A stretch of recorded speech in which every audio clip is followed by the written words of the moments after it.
Are you looking for something other than stock when it comes to your gauge cluster overlay? I'm Shelby with JeepRecyclers.com, and we hear you on that one, which is why we're excited to finally launch our new customizable aluminum overlays. This is going to give you a wider range of options now outside of the stock wood grain or machined brushed aluminum look that typically came stock for the 73 to 85 full-size Jeeps.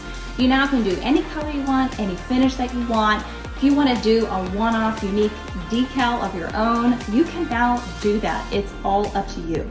All of these overlays are available in the round turn signal style and the arrow turn signal style. Also with the heater controls removed on the left side, if you're doing something custom like the Vintage Air, you now have free reign to do what you want. Before me here, we obviously have a restored cluster. It's about ready to be shipped out to the customer.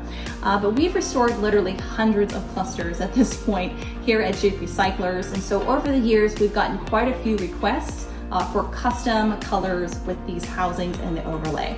And if you've ever tried to sand and paint the face of a housing, you know what a pain and you know what it is. It's virtually impossible to not only get every single corner and nook and cranny on the face of the housing, but it doesn't give you a flawless kind of flow finish.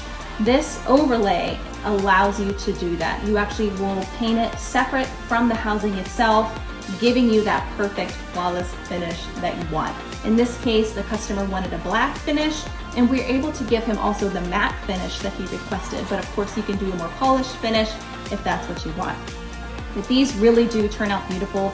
It's the eye candy of your interior. You want it to look good and make it your style. So this truly opens up a ton of options for you. If you're interested, these are only available at JeepRecyclers.com. Check them out today. Let us know if you have any questions. Send us pictures of your custom overlay once you got it installed too. We'd love to see that from you. You guys take care.